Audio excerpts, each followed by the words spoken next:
সবুজ শ্যামলে ঘেরা এই জায়গাটি অনেক সুন্দর প্রকৃতি পরিবেশ এবং অনেক সুন্দরভাবে তৈরি করা হয়েছে। তো এই জায়গাটি আপনার দেখলে অনেক ভালো লাগবে, তাই আপনি টানাটানি না করে ভিডিও শুরু থেকে দেখতে থাকুন।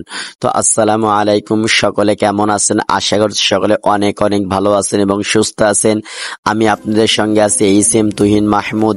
তো এত সুন্দর প্রকৃতি পরিবেশ আমাদের পাবনা জেলাতে আছে, এটা আমি কখনোই ভাবতে পারিনি। তো আমি চলে আসলাম কুষ্টিয়া জেলা থেকে পাবনা তেপুনিয়ায়। এখানে এত সুন্দরভাবে এই জায়গাটি সাজানো, এটা দেখলেই ভালো লাগবে। এটা পাবনা তেবুনিয়া স্টেশন, আর দেখতে পাচ্ছেন রেল লাইনের এখানে কেমন ভাবে সবুজ শ্যামল, আর এখানে যে কেউ আসলে মুগ্ধ হবে। আর এত সুন্দর পরিবেশ, এখানে প্রতিদিন অনেক মানুষ হাঁটতে আসে এবং বিকাল বেলায় এই সবুজ শ্যামল প্রকৃতি উপভোগ করতে আসে। তো যারা সর্বপ্রথম বলি আমার ইউটিউব চ্যানেল থেকে দেখছেন তারা ইউটিউব চ্যানেলটি সাবস্ক্রাইব করবেন, এবং যারা আমার ফেসবুক আইডি থেকে দেখছেন তারা ফেসবুক আইডিটি ফলো করবেন। তো এত সুন্দর সবুজ শ্যামল প্রকৃতি আপনাদের কেমন লাগছে কমেন্ট করে বলবেন, এবং কে কোথায় থেকে দেখছেন এটা দয়া করে কমেন্টে লিখে যাবেন, তাহলে আপনাদেরকে আরো নতুন নতুন ভিডিও উপহার দিব। তা আপনাদের এই ভিডিওটি এতক্ষণ অনেক ভালো লাগছে, আর লক্ষ্য করে দেখেন চারিদিক দিয়ে সবুজ শ্যামল এবং অনেক সুন্দর প্রকৃতি। তো এটাই আমাদের পাবনা জেলার তেবুনিয়াতে অবস্থিত। এটা তেবুনিয়াতে বীজ উৎপাদন ফার্ম এবং অথবা বীজ উৎপাদন কেন্দ্র।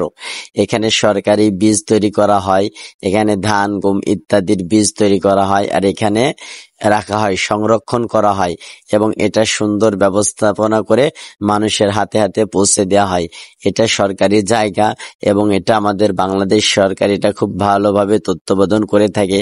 আর সবচেয়ে বড় কথা, ভিতরের পরিবেশটি এত সুন্দর করেছে যা আপনারা যে কেউ দেখে মুগ্ধ হবেন। তো আপনারা যারা যারা আসতে চান এখানে আসতে পারবেন।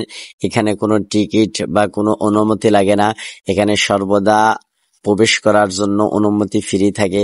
আপনারা যে কেউ ঢুকতে পারবেন এবং এত সুন্দর প্রকৃতি উপভোগ করতে পারবেন। তো আবারও বলছি, ভিডিওটি আপনাদের কেমন লাগছে, যদি ভালো লাগে একটি লাইক কমেন্ট করে আমাদের সাথে থাকবেন, এবং আপনারা দোয়া করবেন যেন সামনে আরো সুন্দর সুন্দর ভিডিও উপহার দিতে পারি। তো এই ছিল পাবনা জেলার সবচেয়ে সুন্দর জায়গা। এই জায়গাটি আসলে অনেক সুন্দর এবং ভালো। আপনাদের কেমন লাগছে আবারও বলছি, দয়া করে বলে যাবেন, এবং যদি কেউ আসতে চান তাহলে আসতে পারবেন।